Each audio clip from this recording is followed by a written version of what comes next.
You have to tell me if you're secretly a handsome prince playing the long game to make me your empress.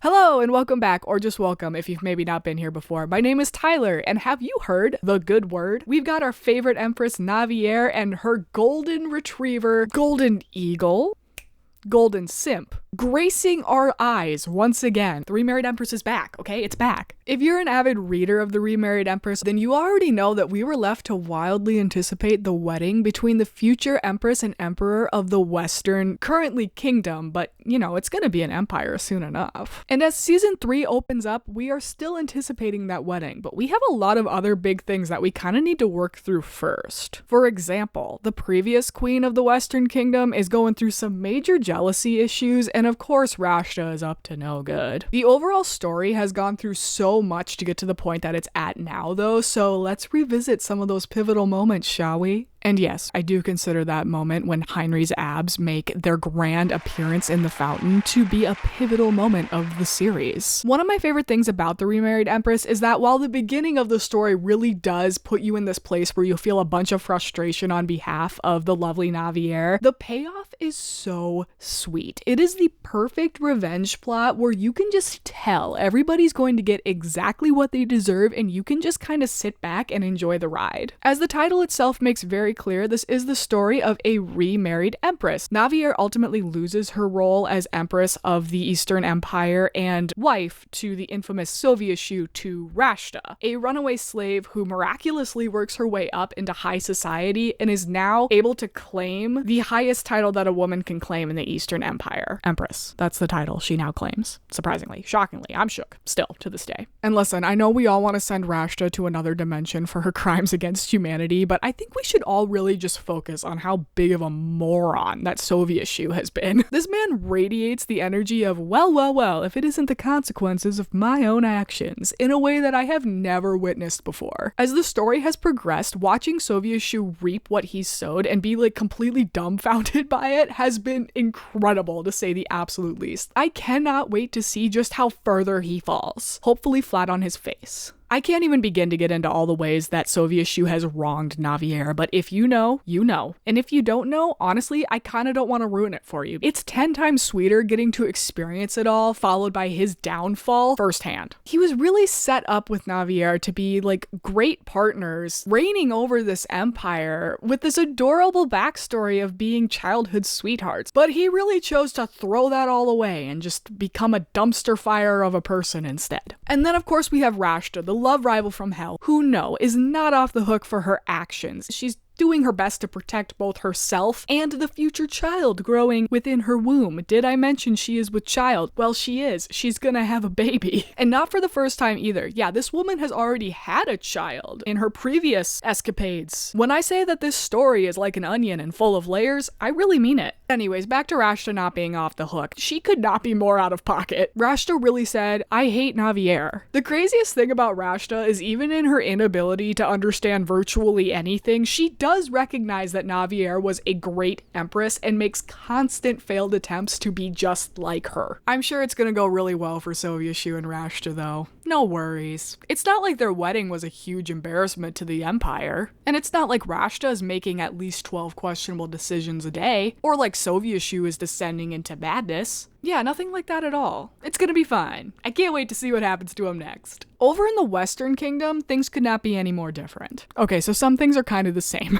For example, now Navier is the one on the outside trying to gain status in this new kingdom, much like Rashta was doing in the previous seasons. The main difference, of course, being that Navier actually possesses the knowledge and tact to ascend to her rightful place with ease. And this absolute queen, like literally she's a queen now, is doing all of this amidst finding out that her husband can transform into a bird. Yeah, birds aren't real. They're just handsome men. Think about that next time you see a pigeon. Go out into the trees. You might just find your soulmate. I don't know. Let's get to the giant eagle in the room, King Heinrich I. It is so hard not to love Heinrich. He is the golden retriever trope to a T. He's literally golden. Not only has he fallen head over heels for Navier, which who could blame him, he is genuinely doing his best to make sure that Navier gets everything she deserves after watching how she was treated so poorly by her of an ex-Soviet. I really appreciate that Heinrich is what bumps this royal romance into a fantasy story by bringing in the magic. And then the best part is that the magic manifests itself into him turning into a bird. Say less. Plagued by rumors that he's a womanizer, it's going to be so much fun to watch him become the first emperor of his kingdom turned empire and just show everybody exactly what he's capable of. Made even more so with his queen by his side. This is where the classic slow burn comes in, and Heinrich and Navier could not be any cuter if they tried. But of course, where would the tension in story come from if there wasn't some lingering uncertainness to this romance? Navier is very much under the impression that this is just a marriage of convenience. I really can't blame her for her timidness to jump into a new romantic relationship after everything that she's been through. Our girl isn't blind to how charming our dear Heinrich is, and every single chapter you are just left hoping that she will realize her love. Like I said at the beginning of this video, we left off in the story like right before Heinrich and Navier have the opportunity to have their big wedding. And I am so excited for this because with their wedding day comes their wedding night. And we all know...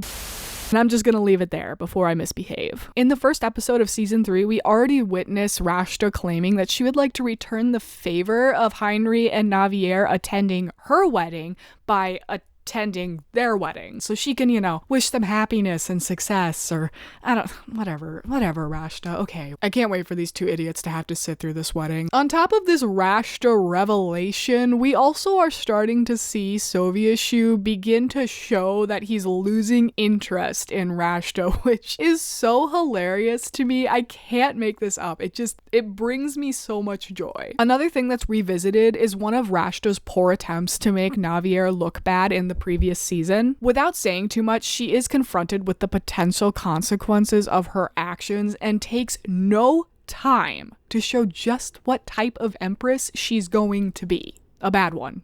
I'm really looking forward to seeing more of Sovietshu unraveling all of Rashta's dirty little secrets and tricks that she's been up to, because it just adds to him beating himself up over his mistreatment and ultimate betrayal of Navier. I've really only talked about the main 4 from this story, but there are a lot of other beloved and not so beloved characters that play major roles, and they are very much present in the comeback as well. One of the main plots going on is, of course, Navier finding her place in the Western Kingdom after her big move. And the main subject making this a tad complicated is that former queen I mentioned, Krista. Right away in season 3, we see Krista up to her usual tactics of trying to win over high society to her side, but she isn't doing too great because the person that she's trying to win over is a literal mind reader who can tell that she's up to no good. It doesn't help that he also happens to be in love with Navier. I love you too, Kaufman. This is another arc I'm looking forward to in the story, the hopefully downfall of Lady Krista. Because listen, lady, you had your chance to befriend Navier, but you chose violence. If you can't tell, I'm fresh off a reread of The Remarried Empress, and when I tell you it was a glorious time, it is such a fantastic binge. If you haven't checked out The Remarried Empress yet, what are you waiting for? There's birds, there's abs, there's the most incredible leading lady that's ever lady-leaded. Thank you so much to Webtoon for giving me the opportunity to make this little explainer for one of the most anticipated series returns on the platform. If you love comics and comic-related content, then please consider subscribing to my channel where I make stuff like this and more pretty frequently. Okay, thank you for hanging out with me. Bye!